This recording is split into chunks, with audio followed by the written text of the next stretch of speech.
Cambodia just had a major election, but there wasn't much suspense involved.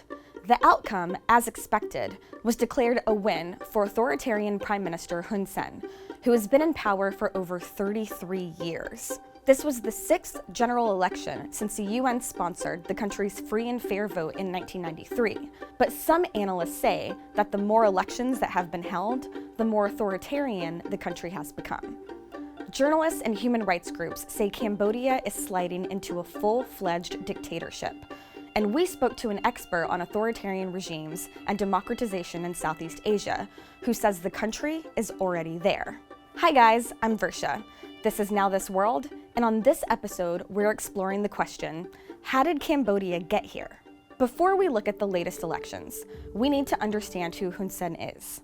The world's longest currently serving prime minister first came to power in 1985, but was a political figure in the country years before that. A series of twists and turns in the Cambodian power structure eventually landed him in the right place at the right time. In the early 70s, a young Hun Sen joined the forces of the communist insurgency movement, the Khmer Rouge, and quickly moved up the ranks to commander, leading hundreds and thousands of men in military offenses against the pro-US Khmer Republic in the years leading up to the Khmer Rouge's takeover of the capital city, Phnom Penh. Cambodia then spent 4 years in the mid-70s, embroiled in the Khmer Rouge regime, whose brutal crackdowns resulted in the deaths of an estimated 2 million people, including hundreds of thousands of mostly Muslim Cham people. This is considered to be one of the worst mass killings of the 20th century. Hun Sen has denied taking part in the human rights abuses committed by the Khmer Rouge. He defected to Vietnam in 1977, allegedly out of fear of retribution from the government for not taking part in the mass killings.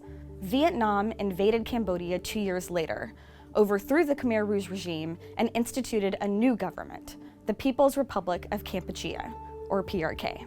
Hun Sen's connection and perceived loyalty to Vietnam led to his appointment as foreign minister in the PRK, and then, by age 32, prime minister. But under the police state of the communist PRK, human rights abuses continued. Security forces suppressed opposition groups and tortured and interrogated detainees.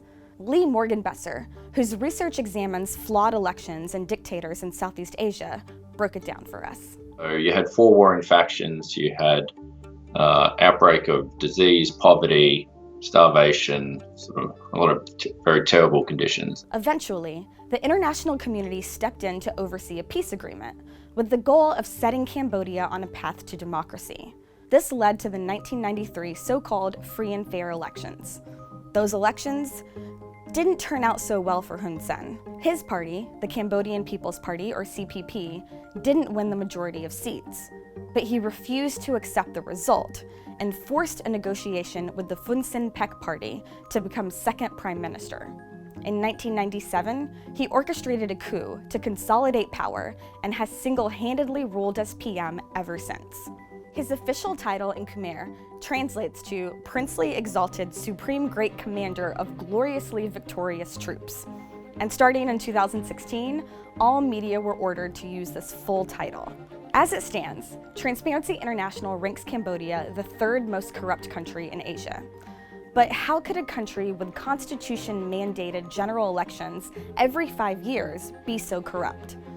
It has a lot to do with who's running in them. Though no fewer than 20 registered parties competed in the recent election, it wasn't really a competition. Hun Sen has denied this, but these parties are known locally as firefly parties for a reason. They pop up briefly during election season, then fade away again. Many of these parties have been accused of ties to the government, or even being completely fabricated, besides which they have no time to develop infrastructure to mobilize supporters. You've got a party that's been in power since 1979, competing against 20 minor parties that have no significance, no influence on the political dynamics of the country. Most of them don't even have a national presence. They promote the idea of competition without the substance of it. He says the government is still using elections to uphold the facade of democracy, to help Cambodia make a case for foreign aid, foreign direct investment, and membership in international organizations. But Hun Sen's party essentially eliminated the only real opposition in November 2017 and imprisoned or exiled its leaders. Many speculate that the party's surprising success in the 2013 election was the driving force behind this. But even if these firefly parties were well established with adequate resources, the actual process of voting still looks like this. Widespread irregularities with the elections, such as vote buying and voter intimidation, literally handing out cash, literally teaching people how to tick the box for the Cambodian People's Party. Even if opposition groups exist, it's difficult for them to speak out without fear of retribution. A recently enacted lèse-majesté law forbids people from insulting the monarchy or risk facing a fine and years of prison time. And pressure from international bodies isn't as strong as it has been historically. Though the White House has recently reduced its financial assistance to Cambodia over concerns about, quote, setbacks to democracy, the current stakes aren't too high for the country. You have China backing Cambodia and the government and its approach to elections. Then you have Donald Trump in the White House, who, quite frankly, does not seem to care about the promotion of democracy and the security of human rights in Southeast Asia. And in the past year, the crackdown on human rights has escalated.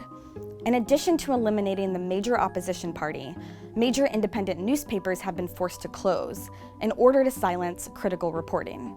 So now that the CPP has taken another victory, what's next for Hun Sen and the country? Hun Sen has committed to staying prime minister for at least another decade, and he's also been grooming his sons to take over when the time comes. But as the younger, more educated generation grows increasingly disillusioned with Hun Sen's authoritarian rule, could a mass protest reasonably overthrow the government? So what do you think? Would a mass protest be big enough to bring down the world's longest currently serving prime minister? Or will Hun Sen cling to power at all costs? Let us know in the comments. Thanks for watching Now This World, and don't forget to hit that like and subscribe button.